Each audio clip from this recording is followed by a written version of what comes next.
Hello student, आपका स्वागत है अल्फा स्टूडेंट। आज हम लोग बच्चों क्या पढ़ने वाले हैं? हम लोग पूरे चैप्टर से क्या पढ़ेंगे? वेरी इंपॉर्टेंट लॉन्ग क्वेश्चन पढ़ेंगे, बोलेंगे मतलब दीर्घ उत्तरी प्रश्न। ठीक है, पूरे चैप्टर से हम लोग क्या पढ़ने वाले हैं? दीर्घ उत्तरी प्रश्न।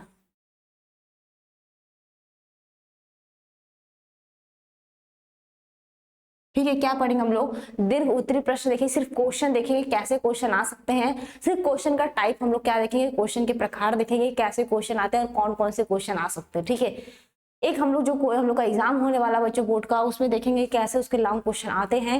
सिर्फ क्वेश्चन देखेंगे। ठीक है, कितने क्वेश्चन आ सकते हैं, मैंने कुछ क्वेश्चंस बना रखे हैं। इस क्लास में हम लोग क्या करने वाले, क्वेश्चन डिस्कस करेंगे, कैसे क्वेश्चन आते हैं और क्या क्या इसमें कैसे लिख सकते हैं। ठीक है, ये लॉन्ग क्वेश्चन है बच्चों, दीर्घ उत्तरी प्रश्न है। हमारे दीर्घ उत्तरी प्रश्न बहुत नंबर से आते हैं, उसमें डायग्राम भी पूछता है और उसमें कैसे पूछ सकता है कि हम लोग उसको क्या करेंगे, पूरे एक दीर्घ उत्तरी प्रश्न ऐसा नहीं होता कि हम लोग एक पेज में लिख देंगे हमको नंबर मिल जाएगा, ऐसा तो होता नहीं। कम से कम उसको 3 पेज 4-5 पेज हम लोग लिखते हैं अच्छे से।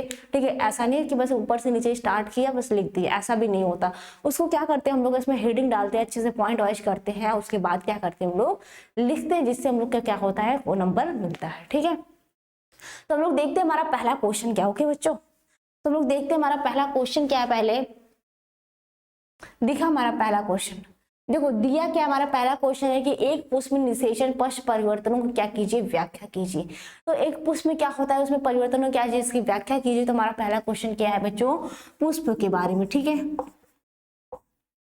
तो पुष्प में क्या होते हैं, उसमें एक पुष्प के उसके निषेचन के उसमें कितने भाग होते हैं, किस किस से उसमें निषेचन होता है। ठीक है, वो कितनी अवस्थाओं में पूर्ण होता है, उसके बारे में क्या करना है हमको, उसके परिवर्तनों के बारे में क्या करना है, इसमें व्याख्या करना है। ठीक है, ऐसे बहुत सारे हेडिंग आएंगे, सबके बारे में क्या करना है, व्याख्या। ऐसा मत करना कि हाँ शुरू से लेकर अंत तक बस एक ऐसे टाइप निबंध टाइप लिख दिया था तुमको नंबर मिल जाएंगे, तो ऐसा मत करना। उसमें बहुत सारे हेडिंग है, सारे हेडिंग क्या करना, नोट डाउन करना, उसके बाद क्या करना, उसको लिखना। ठीक है, लिखने का भी शैली होता है कि हाँ कैसे लिखेंगे, एग्जामिनर भी कर को लगे कि नहीं हाँ कुछ लिखा है, उस पर नंबर हम लोग दे सकते हैं। क्लियर यहाँ तक पॉइंट बच्चों? बताओ क्वेश्चन क्लियर है कि क्या हमारा क्वेश्चन क्या है कि एक उसमें जो निषेचन क्या बोल सकते हैं कि पश्च परिवर्तनों क्या उसकी व्याख्या कीजिए। अब हमारा दूसरा क्वेश्चन बच्चों देखते हैं नेक्स्ट क्वेश्चन क्या है। ठीक है, बहुत सारे क्वेश्चन क्या है, बहुत इंपॉर्टेंट है।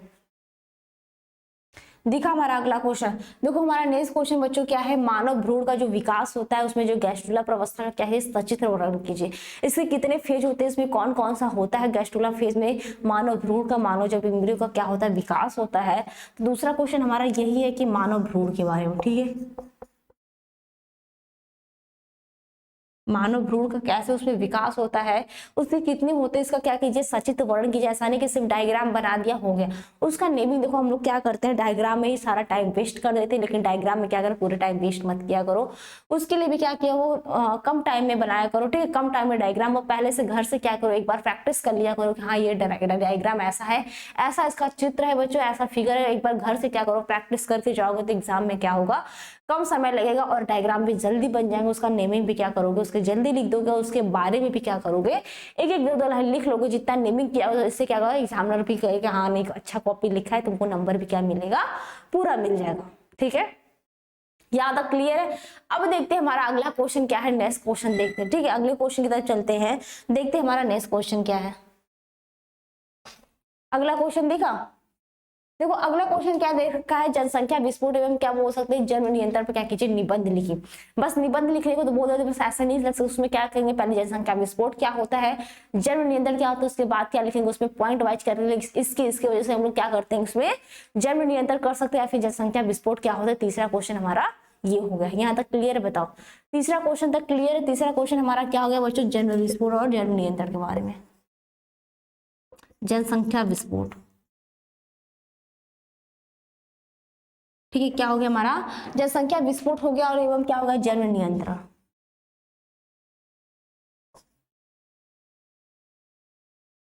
यहां तक पॉइंट क्लियर है? बताओ यहां तक पॉइंट क्लियर है? अब देखते हैं हमारा अगला क्वेश्चन क्या है। ठीक है, नेक्स्ट क्वेश्चन देखते हैं हमारा क्या है। यहां तक क्लियर सबका? अब देखते हैं हमारा अगला क्वेश्चन क्या है।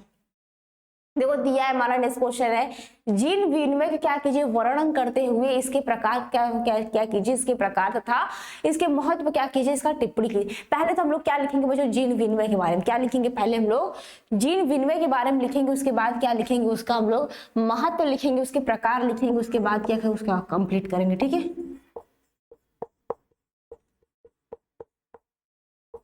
देखो ऐसे दिया है ना, ऐसा थोड़ी ना कि हम लोग बस जीन विनिमय ऊपर हेडिंग डाला, बस उसके बारे में ऊपर से नीचे तक सब लिख दिया, ऐसा मत करना। जीन विनिमय पहले डालना, वैसे होता क्या है जीन विनिमय, उसके बाद क्या करना, उसके प्रकार लिखना, नेक्स्ट हेडिंग डाल के उसके प्रकार लिखना, फिर क्या लिखना, उसके महत्व पे प्रकाश है, ठीक है। ऐसे लिखोगे तुमको हेडिंग वाइज। देखो क्वेश्चन भी तुम्हारा ऐसे नहीं होता कि तुम्हारा 10 नंबर का क्वेश्चन दे दिया तो ऐसे ही बस बोल देगा ऐसे टाइप लिखो तुमको 10 नंबर पूरे मिल जाएगा, तो ऐसे नहीं मिलता। उसमें भी क्या हेडिंग डाल डाल के लिखोगे, हाँ ये चीज ये होता है, ये चीज ये होता है, उसके बाद क्या करोगे, तुमको वो कंप्लीट करोगे क्वेश्चन। क्लियर है यहाँ तक? बताओ, यहाँ तक क्वेश्चन सारे कंप्लीट है। अब देखते हैं हमारा अगला क्वेश्चन क्या है, ठीक है। नेक्स्ट क्वेश्चन देखते हैं बच्चों क्या है। दिखा हमारा अगला क्वेश्चन। देखो अगला क्वेश्चन क्या दे रखा है बच्चों कि हमारा क्या है, डीएनए पैकेजिंग क्या है, ठीक है। डीएनए पैकेजिंग क्या है, इसके महत्व क्या कीजिए, समझाइए। हमारा अगला क्वेश्चन 5वां क्या है, डीएनए पैकेजिंग। डीएनए पैकेजिंग क्या है, इसके बारे में क्या कीजिए, पहले डीएनए पैकेजिंग क्या होता है उसको लिखना है, फिर उसके बाद क्या लिखना है, इसके महत्व के बारे में क्या करना है, उसको लिखना है, ठीक है। बताओ यहाँ तक क्वेश्चन क्लियर है कि नहीं? यहाँ तक सारे क्वेश्चंस क्लियर है। अब देखते हैं हमारा अगला क्वेश्चन क्या है, नेक्स्ट क्वेश्चन देखते हैं, ठीक है। दिखा अगला क्वेश्चन, बताओ। नेक्स्ट क्वेश्चन दिखा, देखो दिया क्या हमारा अगला क्वेश्चन है, मानव के शरीर पे संक्रमण से बचने के लिए कौन कौन सी 3 प्रमुख प्रणालियां पाई जाती है, इसको लिखना है। उसके बाद क्या लिखना है, प्रतिच्छी की क्या कीजिए, प्रमुख विशेषताओं को क्या कीजिए, वर्णन कीजिए, ठीक है। हमारा 6वां क्वेश्चन यही बच्चों के क्या कीजिए, उसके संक्रमण से बचने, ठीक है। मानव शरीर के संक्रमण से बचने के लिए कितने उपाय हैं,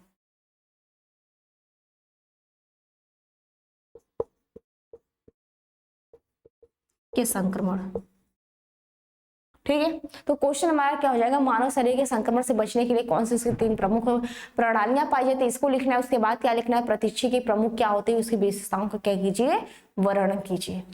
यहाँ तक क्वेश्चन सारे क्लियर है? बताओ, इतना समझ में आ गया? अब देखते हैं हमारा अगला क्वेश्चन क्या है, ठीक है। नेक्स्ट क्वेश्चन बच्चों देखते हैं हमारा क्या है।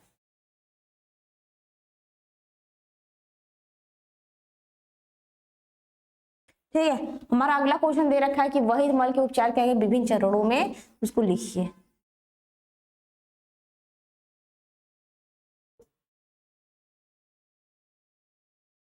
ठीक है, क्या दिया हमारा, वही मल के उपचार, उसके उपचार क्या होते हैं, उसके क्या कीजिए, विभिन्न चरणों का क्या कीजिए, उल्लेख कीजिए या तो लिखिए। इतना क्वेश्चन क्लियर हुआ हमारा? कौन कौन सा क्वेश्चन था और कहाँ का था, कैसे हुआ, पूरा क्लियर हुआ? बताओ, यहाँ तक के क्वेश्चन क्लियर है। अब देखते हैं हमारा अगला क्वेश्चन क्या है, ठीक है। नेक्स्ट क्वेश्चन हमारा क्या दिया है बच्चों, प्रतिरक्षा, ठीक है। प्रत्यक्ष जीन स्थानांतरण क्या है, इनकी क्या कीजिए, इनकी इसकी किन्हीं 4 विधियों का क्या कीजिए, पहले लिखेंगे हम लोग जीन, जो प्रत्यक्ष जीन स्थानांतरण होता क्या उसके बारे में लिखेंगे, ठीक है। 8वां क्वेश्चन हमारा क्या है, प्रत्यक्ष जीन, प्रत्यक्ष जीन स्थानांतरण क्या होता है उसके बारे में लिखेंगे। उसके बाद क्या लिखेंगे, इनकी क्या कीजिए, इसकी किन्हीं 4 उपविधियों का क्या कीजिए, उल्लेख कीजिए, ठीक है। यहाँ तक के क्वेश्चन क्लियर है? बताओ, इतने सारे क्वेश्चन क्लियर। देखो इसमें ऐसा नहीं कि बस हम लोग ऐसे लिखे, ठीक है। लॉन्ग क्वेश्चन है जितने भी, मैंने बहुत ज्यादा लॉन्ग क्वेश्चन नहीं बताया, ठीक है, जितने हैं, लेकिन इसमें जितने जितने लॉन्ग क्वेश्चन मैंने सारे उसमें बता रखे हैं इस क्लास में। तो सारे क्वेश्चन क्या करना है, एक बार उसको राइट कर लेना अपना कॉपी में, अलग से कॉपी बना लिया करो, ठीक है। उसमें क्या जितने इंपॉर्टेंट क्वेश्चन, लॉन्ग क्वेश्चन का, शॉर्ट क्वेश्चन का, ठीक है, ये सब क्या करोगे, तुम लोग एक लॉन्ग क्वेश्चन भी रेडी करोगे ना, तुमसे जितने उससे रिलेटेड क्वेश्चन होंगे वो सभी तुम्हारे क्या होंगे, क्लियर हो जाएंगे। मेरी बात समझ में आ रही? बताओ, यहाँ तक सबको समझ में आ रहा है ना, क्लियर है ना, यहाँ तक पॉइंट है?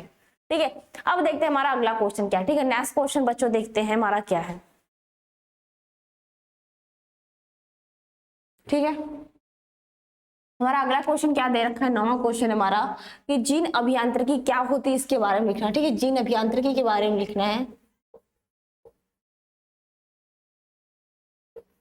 ठीक है। क्या लिखेंगे हम लोग, पहले तो ये लिखेंगे हमारी जीन अभियांत्रिकी होती क्या है इसके बारे में लिखेंगे। उसके बाद लिखेंगे इसे पुनर्योजी जो डीएनए प्रौद्योगिकी क्या कहते हैं, ठीक है, इसके बारे में लिखेंगे। फिर नेक्स्ट हमारा हेडिंग क्या इसी में हो जाएगा, ठीक है। एक ही क्वेश्चन है लेकिन उसमें कैसे कैसे पूछ रखा है सबके बारे में क्या करेंगे, अलग अलग लिखेंगे। ऐसा नहीं लिखेंगे ऊपर से स्टार्ट किया नीचे खत्म कर दिया, तो नंबर ऐसा तो मिलने वाला नहीं है, ठीक है। पहले पहले पहला हेडिंग हम लोग डालेंगे जीन अभियांत्रिकी, उसके बाद क्या डालेंगे, पुनर्योजी डीएनए प्रौद्योगिकी डालेंगे। फिर क्या डालेंगे कि मानव हित में उसकी उपयोगिता, ठीक है, उपयोगिता का क्या कीजिए, इसकी उल्लेख कीजिए। बताओ, यहां तक अब समझ में आ रहा है, क्वेश्चंस क्लियर है? यहां तक क्या क्या मैंने क्वेश्चन बताया, कितने क्वेश्चन, 1-2 क्वेश्चन और है, ठीक है। ये क्या है, 9वां क्वेश्चन, हमारे 11 क्वेश्चन है। ये देखते हैं एक क्वेश्चन और क्या है हमारा, नेक्स्ट क्वेश्चन, ठीक है। देखो हमारा अगला क्वेश्चन क्या है, जलोद्भिद के बारे में, 10वां क्वेश्चन ये हो गया। जलोदभिद, ठीक है। जलोदभिद पादप में बोल रहा है परिस्थिति के अनुकूलों का क्या कीजिए, वर्णन कीजिए। ऐसे एक क्वेश्चन और भी पूछ सकता है कि मरोदभिद क्या है, इससे क्या होता है, जलोदभिद इससे रिलेटेड कभी कभी इससे पूछे या तो बोल देगा, दोनों तरीके बोलेगा, ये करिए या फिर ये करिए, ठीक है। तो जल में पाए जाने वाले पादप के बारे में उसकी जो परिस्थिति होती है, जो एनवायरमेंट होता है कि पानी में वो कैसे पाए जाते हैं, उसके जो अनुकूलन होते हैं, कंडीशंस होते हैं कि कैसे वो सर्वाइव करते हैं, कैसे रिप्रोडक्शन करते हैं, उन सभी के बारे में क्या करना है, उसमें लिखना है, ठीक है। जलोदभिद का मतलब यही होता है कि जो जल में पाए जाने वाले प्लांट होते हैं, जो पादप होते हैं, ठीक है। यहाँ तक पॉइंट क्लियर है। अब देखते हैं हमारा अगला क्वेश्चन क्या है, ठीक है। नेक्स्ट क्वेश्चन बच्चों देखते हैं क्या है हमारा, ठीक है। ये क्या हमारा लास्ट क्वेश्चन है, 11वां क्वेश्चन, ठीक है। ये क्या दिया है हमारा, जैव विविधता के स्तरों क्या कितने भागों में विभक्त किया गया, इसका क्या कीजिए, वर्णन कीजिए। यहाँ तक क्या है बच्चों, हमारा लास्ट क्वेश्चन है।